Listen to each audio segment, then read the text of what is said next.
तो आपण मैंने जानिथिबे गछ आमको बहुत किछि दिए एमिति भी किछि गछ अछि एमिति बहुत सारा गछ अछि जहाँ लोक मानकर जीवन नहीं जाए पड़ी कि नुह कि एक्सीडेंट रे नुह एमिति एक गछ विषय आज आम स्टोरी रे आम कथा हवा स्टोरी तो नुह एटा आम ओडिशार ही गोटे रियल स्टोरी उपर आधारित तो भिडियोटी को स्टार्ट करने आगे मुझे आपको कहूँ चाहिए जे आपण मान भर बहुत जन एमती अच्छा जो मैंने भिड देखी किंतु सब्सक्राइब करना तो मुझे कहूँ चाहिए आगू को मोर एमती बहुत सारा भिड आसो तो से सब को फास्ट देखापी आपण मो चैनल को सब्सक्राइब कर दिंतु तो आज भिडियोटी ये आरंभ है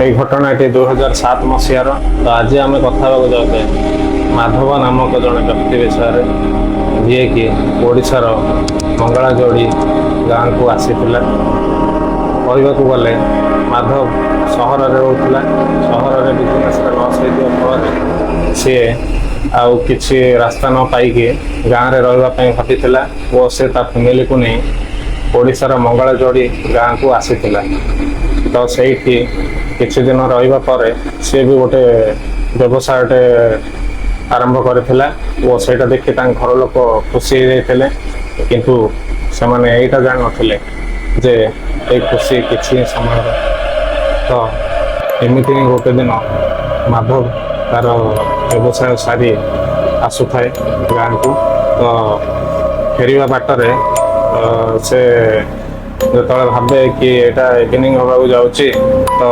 घर को जल्दी पहुँचा हम से गोटे साइकेल रे आसु थाए तो से मन पकाए जे जो लॉन्ग रास्ता गाँव को पड़ुचे ता सांगटे कही जे अलग रास्ता भी गोटे अच्छे जोटा घर को पाक पड़े तो से भाविला तो कहीं मुझे सर्टकट नहीं जी तो से सर्टकट रास्ता नहीं कि आगू बढ़ा लगे से रास्तार जो भी लोक मैंने से मैंने ताकू देखिए बहुत ही शॉकिंग रिएक्शन देले से गाँव ही लोक मैंने से तो से शॉकिंग रिएक्शन दबार कारण है से रास्ता जो सर्टकट थिला से रास्ता रे माधव छड़ा आउ कहीं भी नथिले कारण से रास्ता रे बहुत समय आगुरी लोक मैंने जीवा बंद कर देथिले तो जेतेबेले से रोड रे माधव जीवा को आरंभ करथिला ताकू फील होता जे से रास्ता रे से जन ही अच्छी तो किछि बाट अतिक्रम करिया परे गोटे बिल पाखरे से देखिथिला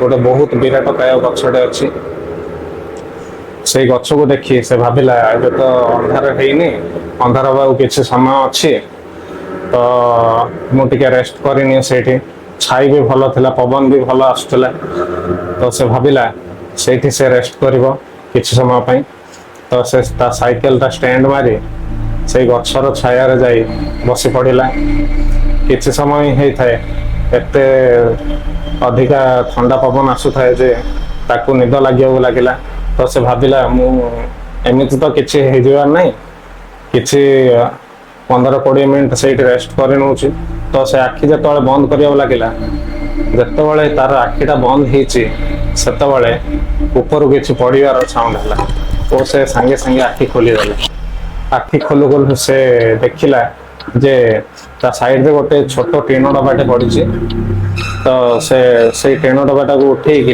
खोलिबा को लागिला जेतेबेले से खोलिया चेष्टा करला खोलिया चेष्टा करथाय किंतु सेटा एते टाइट रे थाए तो से बहुत चेष्टा करिया परे से टीन डबाटी खोली गला और सेइथिले थिला सिंदूर से सिंदूरटी उड़ी के आसीकी माधवर आखिरे पशिगला तो माधवर आखिटा जलिला तो से बहुत कष्ट चेष्टा करला तार साइकेल खोजा से साइकेल रे थिबा बैग रो पानी बोतल टी को बाहर करला पानी बोतल रे मुहटी धोइला ठीक से तापर ताको टी आराम लागिला और से जेतेबेले ता आखि खोलिला सेतेबेले से देखिला ता आगरे गोटे माने एते भी वयस्क नुह मिडिल एज रो गोटे स्त्री लोकटे अछि तो से ताकू जेतेबेले देखिला से बहुत पुराना कपड़ा पिंधि थाए वो ता अवस्था बहुत खराब थाए तो माधव ताकू पचारला आपण ठीक अछन तो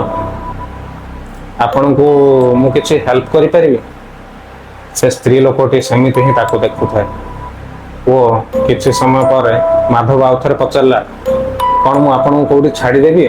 ଆପଣଙ୍କର କିଛି ସହାୟତା କରିପାରିବି? ସେତେବେଳେ ସେଇ ସ୍ତ୍ରୀ ଲୋକ ଜଣକ ମାଧବକୁ ଦେଖି ହାଲକା ହସିଦେଲା। ହସି ଦେଇ ସେଇ ଗଛ ପଛରେ ଯାଇ ଲୁଚି ପଡ଼ିଲା। ମାଧବ କିଛି ସମୟ ପାଇଁ ସେ ଝିଅକୁ ଖୋଜିବାକୁ ଲାଗିଲା ଯେ ସେ କୁଆଡ଼େ ଗଲା। କିଛି ସମୟ ଖୋଜିବା ପରେ ମାଧବ ସେ ଗଛ ପଛରେ ଯାଇ ଦେଖିଲା ସେ ଝିଅଟି ସେଇଠି ଲୁଚିଛି ଓ ସେ ତା ବେକକୁ ବାହାରକୁ କରିକି ମାଧବକୁ ଦେଖିକି ହସୁଛି ଓ ତା ହସ ବହୁତ ଭୟାନକ ଥିଲା। କିଛି ସମୟ ପରେ ମାଧବ ତା ପାଖକୁ ଯିବାକୁ ଚେଷ୍ଟା କଲା ଯେତେବେଳେ ସେ ଝିଅଟି ସେଇଠି ଆଉ ନଥିଲା। କିଛି ସମୟ ପରେ ମାଧବ ପୁଣି ଥରେ ତାକୁ ଖୋଜିବାକୁ ଯେତେବେଳେ ଲାଗିଲା, ପାଇଲାନି। ତାପରେ ସେ ଗଛ ତଳେ ବସିଲା। ଯେତେବେଳେ ସେ ବସିଛି ତାକୁ ଏମିତି ଲାଗିଲା ଯେ ଗଛ ଉପରୁ କିଛି ଲିକ୍ୱିଡ ଟାଇପର ତା ଉପରେ ପଡୁଛି। ତ ସେ ଯେତେବେଳେ ଉପରକୁ ଦେଖିଲା, ଉପରେ ଗଛ ଉପରେ ସେଇ ଝିଅଟି ବସିଛି ଓ ସେ ତଳକୁ ହିଁ ମାଧବର ଆଖିକୁ ଅନଉଛି। ସେତେବେଳେ ମାଧବ ଦେଖିଲା ସେ ଝିଅର ଆଖିରୁ ଆଉ ମୁହଁରୁ ବହୁତ ସାରା ରକ୍ତ ବାହାରୁଛି ଓ ସେ ରକ୍ତ ଷ୍ଟ୍ରେଟଲି ତଳକୁ ପଡ଼ିକି ମାଧବର ଉପରେ ପଡୁଛି। ମାଧବ ସେତେବେଳେ ଭାବି ନେଇଥିଲା ଯେ ଇଏ କୌଣସି ସାଧାରଣ ଝିଅ ନୁହଁ, ଇଏ ଗୋଟେ ସେହି ଗଛର କଳା ଛାୟାର ଗୋଟେ ପ୍ରେତ ଆତ୍ମା। ତ ସେତେବେଳେ ସିଏ ସେଇଠୁ ଦୌଡ଼ି ପଳାଇ ନିଜ ସାଇକେଲ ଉପରେ ବସି ପଡ଼ିଲା ଓ ସେ ରାସ୍ତାରେ ସାଇକେଲ ଜୋରସେ ପେଡାଲ ମାରି ଚଳାଇବାକୁ ଲାଗିଲା।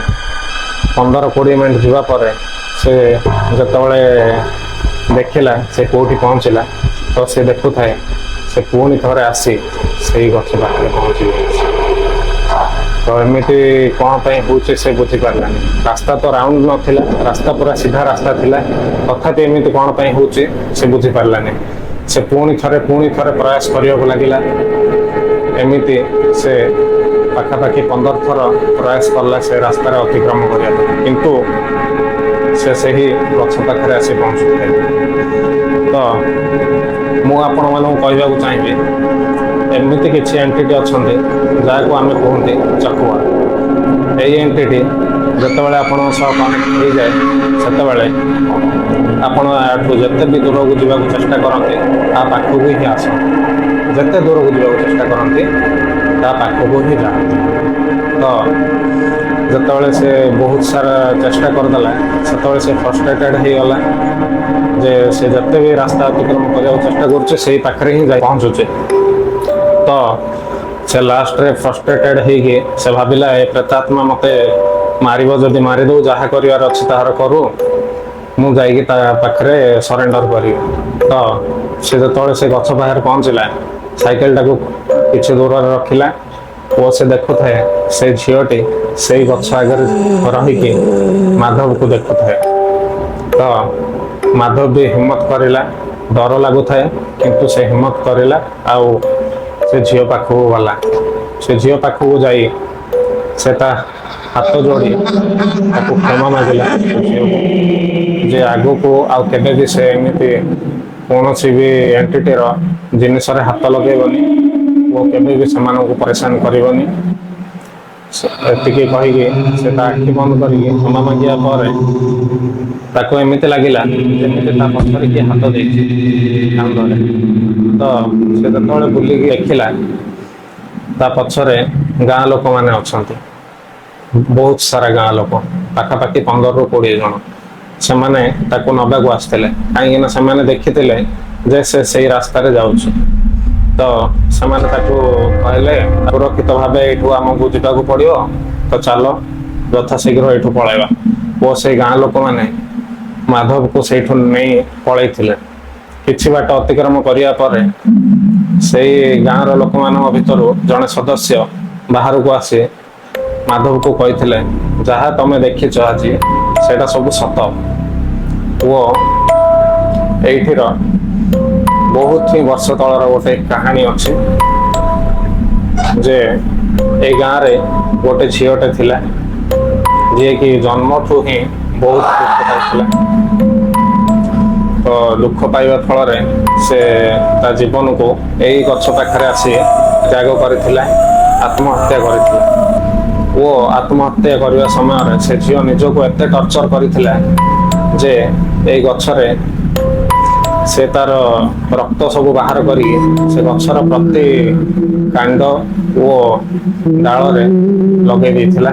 ସେବେଠୁ ସେ ଝିଅର ଆତ୍ମା ସେ ଗଛକୁ କବ୍ଜା କରିସାରିଛି ଓ ସେ ଗଛରେ ତାର ସବୁ କଷ୍ଟ ଅଛି।